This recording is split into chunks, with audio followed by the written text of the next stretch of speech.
Hello everyone, it's Dio from Firm But Fair Gaming, bringing you another Diablo 3 video. Enjoying all the videos and content we produce, don't forget to click on that subscribe button, click on that like button, and don't be afraid to share. Don't forget to click on the notification button, customize it however you want, but that way you're notified whenever we publish another video. Welcome everyone. Today we are taking a look at another build guide, and today we are doing the Witch Doctor and we are looking at Mundunugu's Regalia. So for those that are unfamiliar with the set, it is basically a Spirit Barrage set. So the 2-piece bonus is Big Bad Voodoo, now follows you around and lasts twice as long. So previously this guy would be stationary and be stuck to one spot, but now he's going to follow us around and be with us permanently, giving us the buff. The 4-piece bonus is we're going to gain 60% damage reduction for 30 seconds when we enter the Spirit Realm. So that is from Spirit Walk. So after doing that, we're going to get the damage mitigation. And then our 6-piece bonus is Spirit Barrage's damage is increased 20,000% plus an additional percent equal to 5 times your mana regeneration. That's going to provide minimal additional dividends, but the 20% is the big main thing. It just blows everything up. And we'll go over the rotation a bit later in the build. But that's basically how the set works or what it does. And now we're going to jump into the itemization that you need in order to pull this off. Before we look at the items, let me just throw up a Greater Rift here in the bottom left so you can see the build in action. So this is just a 120. Obviously, this build can do a lot more than that, but at least you're going to be able to see some gameplay and see what it looks like. All right, jumping into our items. So we are going to be using 5 pieces of the set because we're going to be also wearing the Captain Crimson set. So in this build, I am wearing the helm, shoulders, the chest, the gloves, and the boots. So ideally, you would just keep whatever you get the better roll of between the boots and the pants, and then alternate in the Captain Crimson set as you can. So obviously, if you have better pants in the Mundunugu set, then you would wear the Captain Crimson boots, and vice versa. If you got better boots, then you would wear the Captain Crimson pants paired with the belt here. Obviously, because we're going 5 and then 2, that means we're going to be wearing the Ring of Royal Grandeur, so that's going to be in the cube. For our neck, I am using squirts for the additional damage. When I don't take damage, of course, it can stack up to 100% increased damage. And because of that, I'm going to be able to both wear the Ring of Emptiness and Convention of Elements. Convention of Elements, we're going to be utilizing the cold element as Spirit Barrage does cold damage. And then for our bracers, actually before I jump into the bracers, if the beginner's set, if you want, you can also use the Endless Walk with the Traveler's Pledge. So obviously that would replace squirts, and then the Compass Rose for the ring, we would be wearing that instead of the Convention of Elements because we need the Ring of Emptiness, because the Ring of Emptiness increases the damage to enemies affected by Locust Swarm, which is going to be one of our skills, by up to 300% damage. So that is going to be more than the bonus that we would get out of Convention of Elements. So we absolutely have to have the Ring of Elements. So that would be the possible jewelry that you could wear. Again, that's squirts. And if you're not wearing squirts, or sorry, if you're wearing squirts, it's squirts and COE, Convention of Elements. And if you're not wearing squirts, then it is Traveler's Pledge with the Compass Rose as your rings. So for the bracers, we of course are using Lakumba's Ornament. So basically this is a survivability piece for, we're going to reduce our damage taken by 60% if our Soul Harvest stack is at least 1, and an additional 2% for each stack of Soul Harvest. So Soul Harvest is one of our skills that we're going to be using as well. For our offhand, for our mojo, we are using Gazing Demise because the damage of Spirit Barrage is increased by up to 150%. It also gains the Phantasm Rune, which lasts twice as long, and the attack rate from Manitou Specters is increased. So the Manitou, again, is one of our, is the rune that we're going to have on Spirit Barrage, and it puts a little ghost above her head that constantly shoots at things.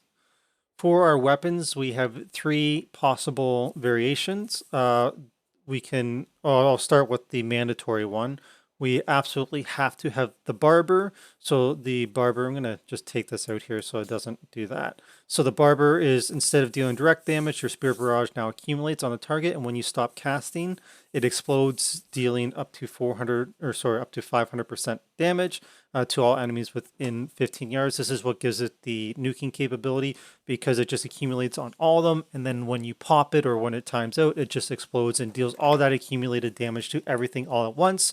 So as it's spinning around, like when you throw it out, helps if I cast the right spell, anything, like it's ticking on anything that is hitting here. So it's accumulating all that damage, and then it will deal all of it to everybody in that 15 yards. And of course, you can have 3 of them out at once. And I'll get into the rotation a little bit later, as I previously mentioned. So what you could also have, so if you're not going to be using this as your weapon, you have to have the barber in your cube. The other alternative for weapons is, if you find you're a little bit squishy, you can use Sacred Harvester, because now it lets the ability of Soul Harvest get up to 10 stacks instead of 5, so you're going to get that extra little bit of damage mitigation. And if you are survivable and tanky, you don't need to use the Sacred Harvester. You can use the Vu's Juicer, which is going to give your Spirit Barrage the effects of oh my god, I can never pronounce that word. I'm just going to pull up the skills so you can see where is Spirit Barrage. So you're going to get basically your Spirit Barrage is going to give you life per hit, as well as mana back every time it hits as well, which is quite handy because that is going to free up one of our passive skills. For our cube, so as mentioned, we're either going to have the barber or one of the other weapons here. So we'd either have the Sacred Harvester or Vu's Juicer. So I was using Sacred Harvester, so that's why I have the barber here.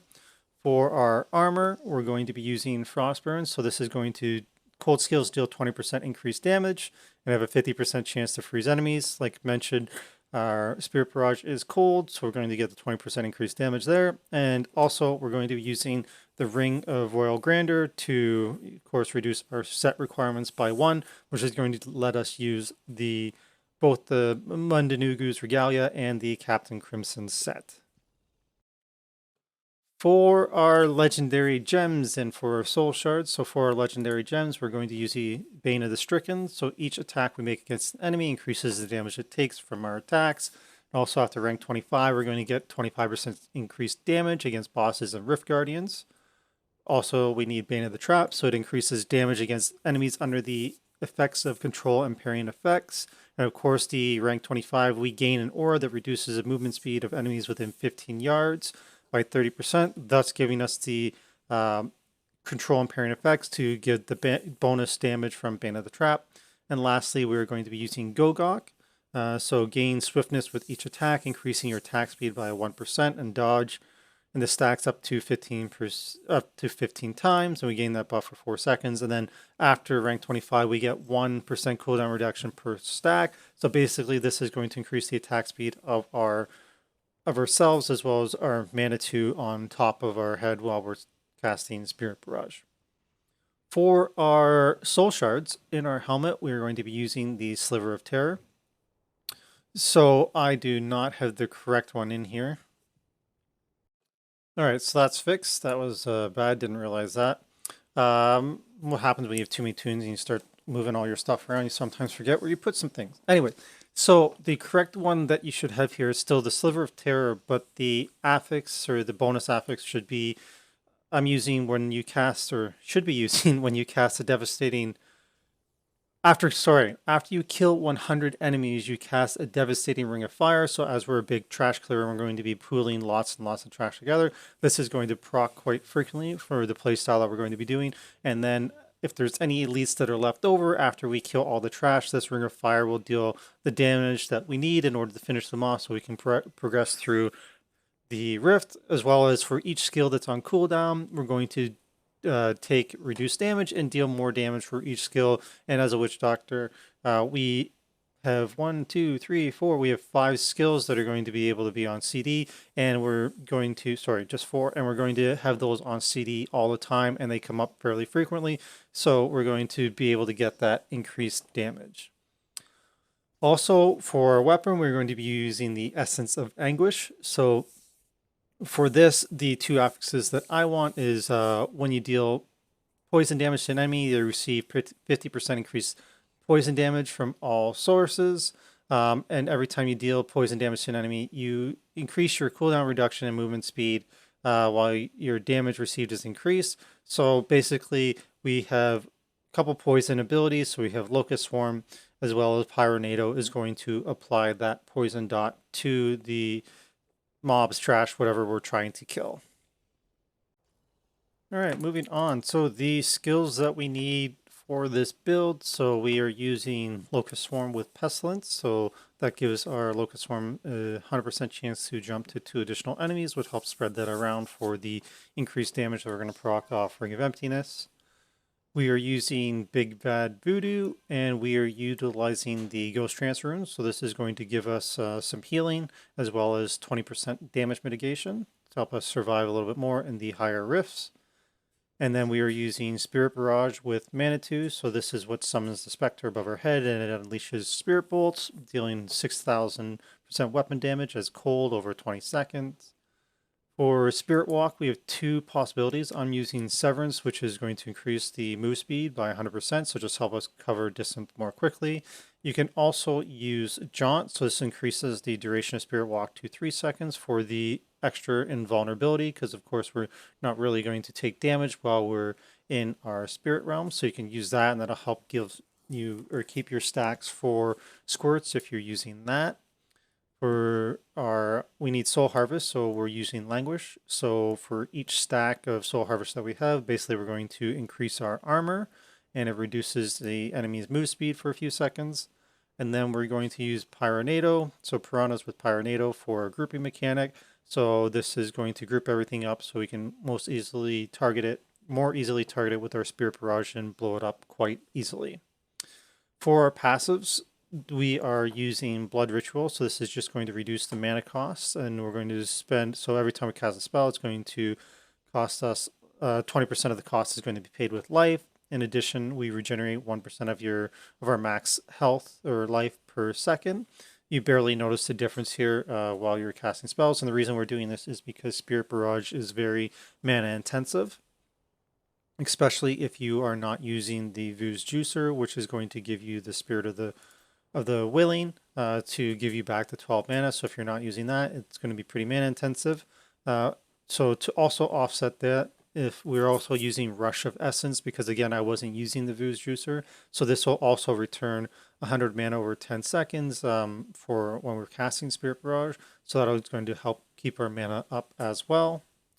We're also using Grave Injustice, which is a pretty standard for all Witch Doctors. So we're going to gain 1% of our max life and mana and reduce cooldown of all your skills by 1 second when an enemy dies within 20 yards. So this basically, as soon as we're done clearing one trash group, all our CDs will be up and we can move on and create a new pack and group them all up and just rinse and repeat and keep moving forward through the rift.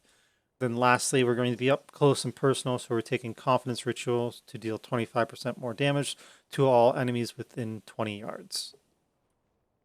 So the rotation for this build is pretty simple, at least I believe so.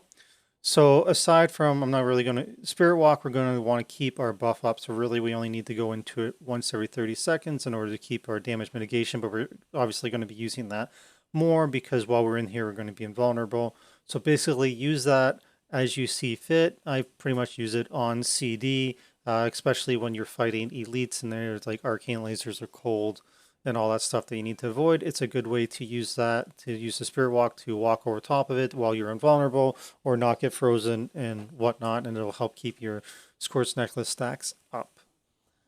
Soul Harvest, you want to use that basically on CD, keep yourself at 10 stacks. And so for the rest of the abilities, so what I do is when I first go into a group, I am going to use Locust Swarm to start spreading that. It will keep jumping from target to target and spread on the whole group to give that, help proc our Ring of Emptiness for that up to 300% more damage. And then I'm going to tag a whole bunch of them to kind of force them to come towards me. I'll use Pyronado to group them together, and then I will start throwing in my Spirit Barrage. So you can only have 3 up at one time, and basically if you were to cast a 4th one, the first one would blow up, a fifth one would blow up the second one, and a sixth one would blow up the third one. So we have to keep in mind that the way Spirit Barrage works is that it accumulates damage while it's up. So anything in this little section would keep building the damage off the Spirit Barrage, and it lasts 10 seconds. So we want to try to keep it up as long as possible, or like not summon a new spirit until it's accumulated the maximum amount of damage. So you kind of just have to keep a mental track in your head, count it out, and then when, of course, you're going to have three of them all ticking, and then when it's time that you want to pop it, you just throw down the fourth one, pops the first one, fifth and sixth to pop them all at the same time, and they'll have that combined damage from the 10 seconds, and it will obliterate anything that is still standing there. So, of course, in the greater rifts, mobs will have a lot more health, so it might take a couple pops to do it, but that's basically what you want to do is you want to group them all up and then throw in your spirits, dance around, keep your buffs up if you're using squirts, and then keep them kind of stacked there. You might be able to refresh another Pyronado in there, and then you pop them. Everything's going to blow up, and then just rinse and repeat. And obviously for Big Bad Voodoo, we're going to want to have that up at all times anyways, because it's going to follow us around. So you're just going to use that on CD and reap the benefits of it, because it's just going to follow you around through the entire rift. So that's what you want to do when you're grouping trash. And basically for Rift Guardians at the end, you're just going to spam on them. It's going to get one tick off every time it hits. So you're just basically going to be keep doing this. The Manitou, the Spectre on your head, is going to be building damage, and you're going to be increasing the damage that you're dealing due to squirts, and you're just going to keep doing this, and eventually what usually happens is it ticks each individual cast is going to tick a little bit off the Rift Guardian, but the Manitou Spectre is going to keep accumulating damage, and most cases you get the Rift Guardian down, at least in the higher rifts, down to like 40-35%, and then he just gets one shot by the Spectre. In lower rifts, you might see that happen at like 50 or 60%. It's actually pretty comical when it does happen, just from the massive amounts of damage that has been accumulated over time just while you're fighting it. So the last thing that we want to cover, of course, is our stats that we want. So for our helmet, you can actually get the crit and the Spirit Barrage damage. So if we go here, if I was to reroll this, as you can see right here, there is Spirit Barrage damage. Obviously, I'm looking for a new helm, so you'll want Intellect crit at 6%, crit hit chance at 6, and then Spirit Barrage at 15. For our shoulders, it's a survivability item, so you could either roll, so I have cooldown reduction here because I'm going to get the increased damage from Captain Crimson, but you could also go with area damage if you wanted to. For our neck, because Spirit Barrage is cold damage, we want elemental, so we want max cold, and then we would like critical hit chance and critical hit damage. So here I just have cold and critical hit damage, so I would like to find critical hit chance as well. Our chest, so from here it's a survivability item, so I have int, vit, and armor. You could also roll for the higher GRs, you could roll off the armor and go with minus damage from elites. That's a pretty handy one. For our gloves, we would like a quad roll, so we could get cooldown, attack speed, critical hit damage, critical hit chance. That would be the dream roll. Otherwise, do the best you can. So here I got a 3, so I'm pretty happy with that. Obviously, it's not ancient, so I want to try to get that. Bracers, we want max crit and cold damage on here, so this would be better if it was ancient. It's not, so obviously I need that.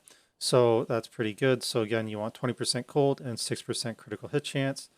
The belt is another survivability item, so ideally I would like to get rid of the resist all, because intellect turns into resist all, and add plus life. That would be more survivability for my guy. For our rings, so we want to try to get critical hit damage, critical hit chance, and then cooldown or area damage. I would probably prefer the cooldown, because we're already going to be doing tons of area damage from the Spirit Barrage just naturally. So that goes for both rings. So here on my COE, I didn't get the one roll, I got plus life per hit. I would ideally like to have cooldown there instead. For the pants, another survivability item. Again, I have resist all here, so you want int, vitality, and ideally I'd like plus armor instead of the resist all. But obviously when I made this, I didn't get the sockets, so I had to re-roll the sockets onto it. Excuse me. For our boots, this is the other piece where we get to add Spirit Barrage damage. So we want to have Vit armor or move speed if you would like to progress quickly through the rift, and then Spirit Barrage on there. I only got 11%. Ideally, I would like to re-roll that to 15. For our Mojo, this is one, so ideally, if we could, we want critical hit chance, area damage, and then also Spirit Barrage, because we could get Spirit Barrage rolled onto there. So if I go over to the Mystic, you can see the tons of things that it could possibly be here. So ideally, if we could, cooldown, damage versus elites, area damage, and then Spirit Barrage, which is way down here, would be like a dream roll. For what I try to aim for on this is ideally I'd like to have 3. So excuse me. So I have plus damage, which is decent. I have critical hit chance, and then I have area. Ideally, I think I'm going to spend, I didn't want to spend too many resources, but I'll end up spending resources changing the area damage into the Spirit Barrage damage. And then for our weapon, we want high base damage, high primary damage, plus damage, intellect, and then what else would we like? I think this comes down to preference. I sometimes go with attack speed, but damage versus elites also isn't bad when you're pushing the higher GRs. So that is kind of down to personal preference. So for here, I only had the option of re-rolling the ones. So ideally, I'd like to get rid of Vitality here and probably go with, if I was to push, I would go with the damage versus elites to help get those down, because once trash is down, it becomes a lot tougher on the higher levels to get the elites down. Only in the concept that you're against the clock and you want to have as much time against the Rift Guardian as possible. So this brings us to the end of the video. If you have any questions or comments, please let me know below. I'd be happy to answer those for you. If you have a variation on what you do for the build, please share. I'd be happy to see what other people are doing with the build. Obviously, this build has cleared a 150 in Season 25 here, so it's got a lot of push potential, and it's fun to play. You can clear full screens if you group them up, and the Spirit Barrage is very, very powerful, and it is fun to watch a Rift Guardian in the higher levels just die from 40-50% from the Manitou. But anyways, that's it for me. As always, we appreciate any likes, shares, and subscribes. And as always, until next time, I hope you're enjoying Season 25.